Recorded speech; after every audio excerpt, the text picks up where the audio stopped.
প্রিয় বন্ধুরা, আপনার উপর আল্লাহর শান্তি, রহমত এবং আশীর্বাদ বর্ষিত হোক। আমি আশা করি আপনি ভালো আছেন এবং আপনার হৃদয় আজ শান্তিতে আছে। এই ভিডিওতে আমরা একটি খুব গুরুত্বপূর্ণ বিষয় সম্পর্কে কথা বলতে যাচ্ছি। দোচার ধরনে আত্মীয়। হ্যাঁ, এই লোকেরা যারা আমাদের পরিবারের বা আমাদের সভাসদদের অংশ, কিন্তু যারা প্রায়শই এটি উপলব্ধি না করেও আমাদের জীবন এবং অগ্রগতি ধর করে। আমরা একসাথে আবিষ্কার করব তারা কারা, কিভাবে তাদের চিনতে হয় এবং সবচেয়ে গুরুত্বপূর্ণভাবে কিভাবে আপনার নিজের শক্তি এবং আপনার ভবিষ্যৎ রক্ষা করার সময় একটি সম্মানজনক সম্পর্ক বজায় রাখা যায়।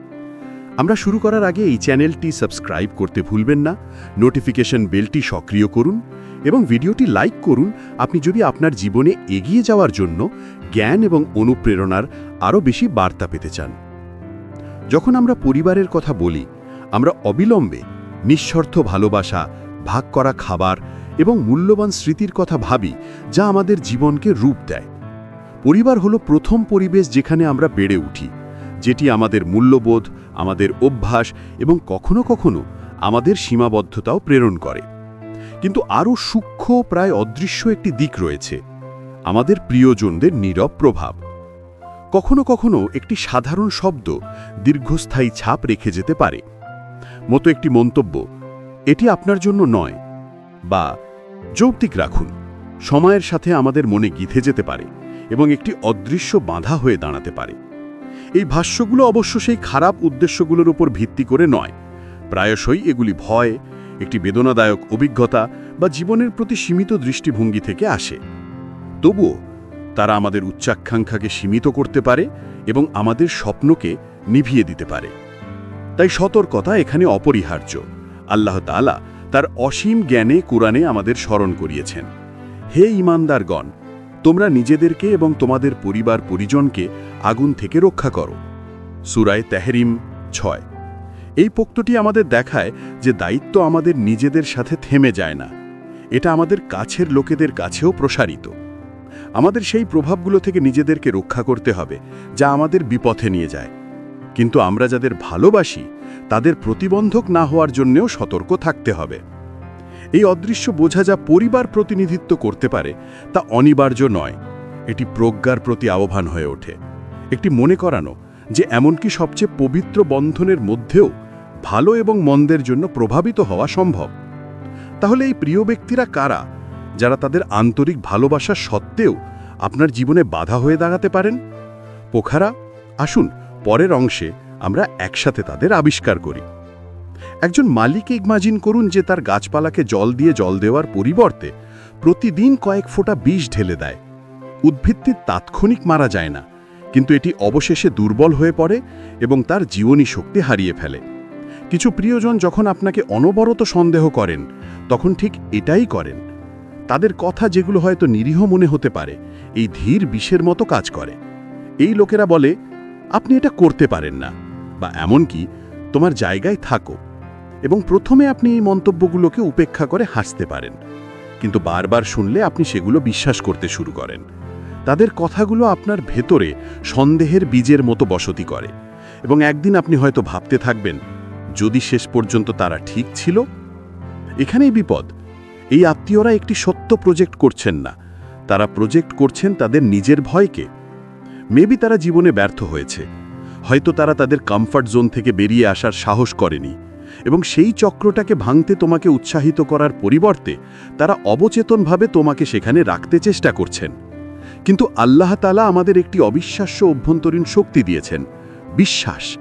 যখন কেউ আপনাকে সন্দেহ করে, মনে রাখবেন যে আপনার ভাগ্য মানুষের কথার উপর নির্ভর করে না, কিন্তু ঈশ্বরের ইচ্ছার উপর। আপনার হৃদয় পুনরাবৃত্তি করুন, আল্লাহ আমার সহায়ক, তিনি চাইলে আমি সফল হব। এই প্রত্যয় একটি অদৃশ্য ঢালের মতো যা সন্দেহের বিষকে তাড়িয়ে দেয়। তাই প্রিয় বন্ধুরা, পোখারা, পরের বার যখন আপনার কাছের কেউ আপনাকে বলবে যে আপনি সক্ষম নন, সম্মানের সাথে শুনুন, কিন্তু সেই কথাগুলোকে আপনার সত্য হতে দেবেন না। যারা আপনাকে সন্দেহ করেন তাদের পরে আসুন এবার দ্বিতীয় ধরনের প্রিয়জনদের দেখি, যারা আপনাকে ধীর করতে পারেন। একটি আলোকিত পথে হাঁটার চেষ্টা করার কল্পনা করুন, কিন্তু প্রতি পদে পদে কেউ আপনাকে কাদায় আপনার পুরনো ট্র্যাকগুলো দেখানোর জন্য পিছনে টানছে। কিছু প্রিয়জন এটাই করেন, তারা আপনার পরিবর্তন দেখতে অস্বীকার করেন। তাদের কাছে আপনি নিজের একটি পুরনো ভার্সনে জমে আছেন। তারা আপনার ভুলগুলো, আপনার দুর্বলতাগুলো মনে রাখেন এবং সেগুলো আপনাকে স্মরণ করিয়ে দেওয়ার সুযোগ মিস করেন না। একটি অনাড় শব্দ যেটি আপনি কয়েক বছর আগে বলেছিলেন, একটি খারাপ সিদ্ধান্ত, একটি ব্যর্থ পছন্দ, এই সবই তাদের চোখে আপনার কপালে একটি লেবেল আটকে দেয়। এবং আপনি যত এগোবেন তারা ততই এটিতে চাপ দেবেন, যেন বলতে চায়, তুমি কে ছিলে ভুলে যেও না। তাদের প্রভাব প্রবল। আপনার মনে হয় আপনি একটি অদৃশ্য খাঁচায় আটকা পড়েছেন। এমনকি যখন আপনি পরিবর্তন করেন, এমনকি যখন আপনি চেষ্টা করেন, তাদের দৃষ্টি আপনার পুরাতন ব্যর্থতার দিকে স্থির থাকে। এবং ক্রমাগত এই বিচারের শিকার হয়ে আপনি শেষ পর্যন্ত বিশ্বাস করতে পারেন যে আপনার অতীত এখনও আপনাকে সংজ্ঞায়িত করে। কিন্তু ইসলাম আমাদের একটি নোবেল সত্যের কথা মনে করায়। সত্যিকারের অনুতাপ পাপকে মুছে দেয়। নবী সাল্লাল্লাহু আলাইহি ওয়াসাল্লাম বলেছেন, যে আন্তরিকভাবে তওবা করে সে এমন একজনের মতো যে কখনো পাপ করেনি। ইবনে মাজাহ। এই শব্দটি একটি মুক্তি, আপনার অতীত কারাগার নয়, এটি একটি শিক্ষা। আর প্রতিদিন আল্লাহ তাআলা আপনাকে একটি আরও ভালো গল্প লেখার জন্য নতুন ফাঁকা পৃষ্ঠা অফার করছেন। তাই অন্যের স্থির দৃষ্টিকে আপনার ভবিষ্যৎ নির্ধারিত করতে দেবেন না। আপনি গতকাল যা ছিলেন, আপনি তা নন। আপনি যাকে আজ হতে বেছে নিয়েছেন তাই।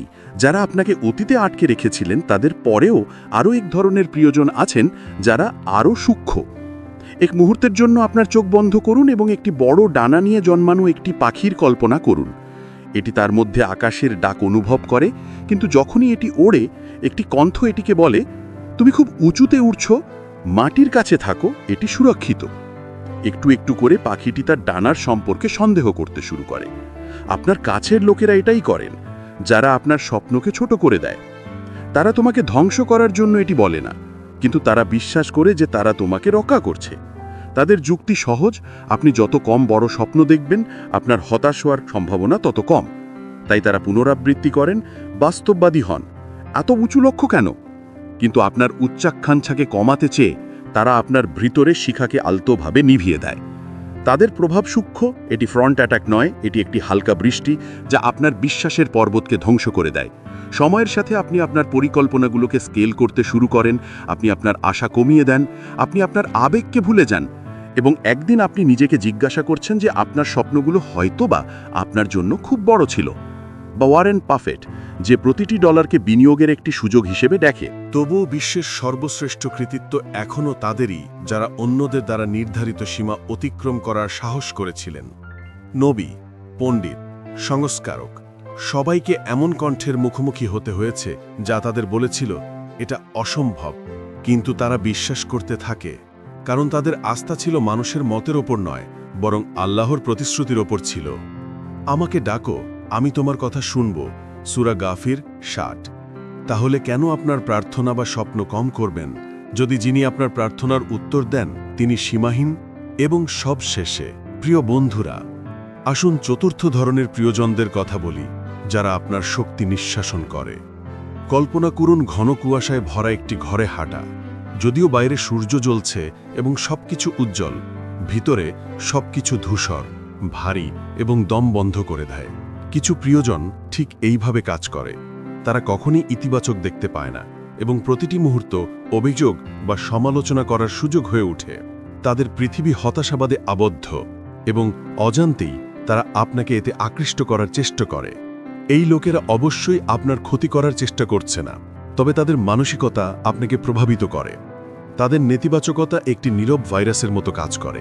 এটি আপনার চিন্তাভাবনাকে অনুপ্রবেশ করে, আপনার শক্তিকে হ্রাস করে এবং এমনকি আপনার বিজয়কেও আপনার চোখে কম উজ্জ্বল করে তোলে। তাদের সাথে সময় কাটানোর পরে আপনি অস্বাভাবিকভাবে ক্লান্ত বোধ করতে পারেন, অবর্ণনীয়ভাবে নিরুৎসাহিত হতে পারেন এবং মনে হতে পারে যেন আপনার প্রচেষ্টা অপর্যাপ্ত। তাহলে এই ধরনের প্রিয়জনের প্রতি আপনার কেমন প্রতিক্রিয়া দেখানো উচিত? প্রথম শুরু করুন, স্পষ্ট সীমানা নির্ধারণ করুন। আপনি তাদের ভালোবাসতে এবং তাদের সম্মান দেখাতে পারেন, কিন্তু আপনাকে তাদের সমস্ত নেতিবাচক শক্তি শোষণ করতে হবে না। তারপর, এটা অত্যন্ত গুরুত্বপূর্ণ, আলো দিয়ে নিজেকে ঘিরে রাখা, অর্থাৎ ইতিবাচক, অনুপ্রেরণাদায়ক ব্যক্তি যারা আপনাকে উন্নত করে এবং অনুপ্রাণিত করে। এই প্রভাবগুলো আপনার মন এবং হৃদয়কে পুষ্ট করে, হতাশাবাদী কণ্ঠের বিপরীতে যা আপনাকে নিচে টেনে আনতে চায়। পরিশেষে মনে রাখবেন, যে আপনি আপনার নিজের জন্য আপনার আলো না নিভিয়ে দিয়েও অন্যদের কাছে অফার করতে পারেন। আপনি তাদের সমর্থন করতে পারেন, তাদের কথা শুনতে পারেন, কিন্তু তাদের সন্দেহ বা তিক্ততা আপনাকে শোষণ করতে হবে না। একটি জ্ঞানী প্রবাদ বলেছে, আপনি অন্যের অন্ধকারের জন্য দায়ী নন, শুধুমাত্র আপনার নিজের আলোর জন্যই। সুতরাং এই প্রভাবগুলো সম্পর্কে সচেতন হয়ে এবং আপনার সম্পর্কগুলোকে সাবধানে বেছে নিয়ে আপনি আপনার শক্তিকে রক্ষা করতে পারেন, শক্তির সাথে এগিয়ে যেতে পারেন এবং আপনার হৃদয়কে সফলতা এবং আনন্দের জন্য উন্মুক্ত রাখতে পারেন। প্রিয় বন্ধুরা, মনে রাখবেন, আপনার কাছের কিছু মানুষ আপনাকে সন্দেহ করে, অন্যরা আপনাকে আপনার অতীতে আটকে রাখে, কিছু লোক আপনার স্বপ্নকে ছোট করে এবং এখনও অন্যরা তাদের নেতিবাচকতা দিয়ে আপনাকে সংক্রমিত করে। তবে এই বিষয়ে সচেতন হয়ে আপনি তাদের সাথে একটি সম্মানজনক সম্পর্ক বজায় রাখতে পারেন, আত্মবিশ্বাস এবং নিরমতার সাথে আপনার ভাগ্যের দিকে এগিয়ে যেতে পারেন। কেউ যেন আপনার জন্য আল্লাহর পরিকল্পনাকে বাধা না দেয়। আপনার জীবন মূল্যবান, আপনার স্বপ্ন বৈধ এবং আপনার ভবিষ্যৎ পরম উচ্চের হাতে। যদি এই পোস্টটি আপনাকে অনুপ্রাণিত করে তাহলে অনুগ্রহ করে চিন্তা করুন, ভিডিওটিতে লাইক করুন, সাবস্ক্রাইব করুন, নোটিফিকেশন বেলটি অ্যাক্টিভেট করুন, ভিডিওটি আপনার প্রিয়জনদের সাথে শেয়ার করুন যাতে তারা অনুপ্রাণিত হয়। আপনার উপস্থিতির জন্য ধন্যবাদ প্রিয় বন্ধুরা। আপনার উপর আল্লাহর শান্তি এবং বরকত বর্ষিত হোক। আপনার উপর আল্লাহর শান্তি, রহমত এবং আশীর্বাদ বর্ষিত হোক।